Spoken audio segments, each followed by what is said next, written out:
நம்ம இந்திய கடற்படை பத்தி ஒரு செய்தி. ஐஎன்எஸ் இம்பால் கப்பல் அமெரிக்க கடற்படையோட யுஎஸ்எஸ் கிரிட்லி கப்பலோட சேர்ந்து பாசெக்ஸ்னு ஒரு கூட்டு பயிற்சியில ஈடுபட்டிருக்கு. இந்த ஐஎன்எஸ் இம்பால் பத்தி கொஞ்சம் சொல்லுங்களேன். ஐஎன்எஸ் இம்பால் இது நம்ம நாட்டிலேயே கட்டின ஒரு அதிநவீன போர்க்கப்பல். இது ஒரு ஸ்டெல்த் வழிகாட்டி ஏவுகணை அழிப்பான். ஸ்டெல்த்னா ஸ்டெல்த்னா எதிரிகளோட ரேடார்ல சுலபமா இது தெரியாது, மறைஞ்சு இயங்கக்கூடிய திறன் கொண்டது. இது ப்ராஜெக்ட் P-15B விசாகப்பட்டினம் வகுப்புல வர்ற 3வது கப்பல். ஓ, போன வருஷம் தான் கடற்படையில இணைஞ்சது இல்லையா? ஆமா, டிசம்பர் 2023ல தான் இணைஞ்சது. நம்ம கடற்படையோட வார்ஷிப் டிசைன் பியூரோ தான் இதை வடிவமைச்சாங்க. மசகான் டேக் லிமிடெட் MDL மும்பைல இதை கட்டினாங்க. இதுக்கு இம்பால்னு பேர் வச்சதுக்கு எதுவும் காரணம் இருக்கா? இருக்கு. இதுக்கு 2 சிறப்பு இருக்கு. ஒன்னு, நம்ம வடகிழக்கு மாநிலமான மணிப்பூரோட தலைநகர் இம்பாலோட பேர்ல வர்ற முதல் இந்திய போர்க்கப்பல் இது. ஓ, அப்படியா? ஆமா. இன்னொன்னு, பெண் அதிகாரிகள் மற்றும் மாலுமிகளுக்கும் தங்கறதுக்கு ஏற்ற வசதிகளோட நியமிக்கப்பட்ட முதல் கடற்படை போர்க்கப்பலும் இதுதான். இது நம்ம மேற்கு கடற்படை பிரிவோட வெஸ்டர்ன் ஃப்ளீட்டோட ஒரு முக்கியமான அங்கம். இதோட திறன்கள் என்ன?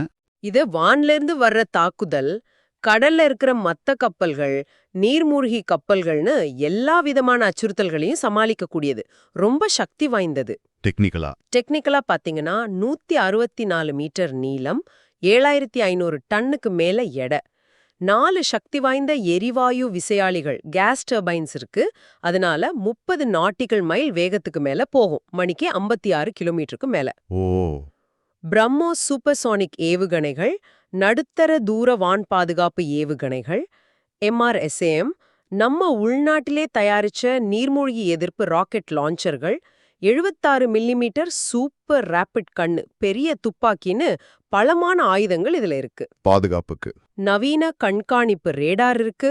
அப்புறம் NBCன்னு சொல்ற அணு, ரசாயன, உயிரி ஆயுத தாக்குதல்கள்ல இருந்து வீரர்களை பாதுகாக்க ஒரு சிறப்பு கவச அமைப்பும் TRCSம் இருக்கு. இந்த மாதிரி அமெரிக்கா கூட சேர்ந்து பயிற்சி பண்றதோட நோக்கம் என்ன? இது மாதிரி கூட்டு பயிற்சிகள், பாசிங் எக்ஸசைஸ் மூலமா 2 நாட்டு கடற்படைகளும் ஒன்னா சேர்ந்து எப்படி செயல்படுறதுங்கிற திறனை, இன்டர் ஆப்பரபிலிட்டியை வளர்த்துக்க முடியும். ஒருத்தரோட சிறந்த நடைமுறைகளை, பெஸ்ட் பிராக்டிசஸை மத்தவங்க கத்துக்கலாம். இது பரஸ்பர நம்பிக்கையும் ஒத்துழைப்பையும் அதிகப்படுத்தும். இந்து பசிபிக் பிராந்தியத்துல இது மாதிரி ஒத்துழைப்பு முக்கியம்.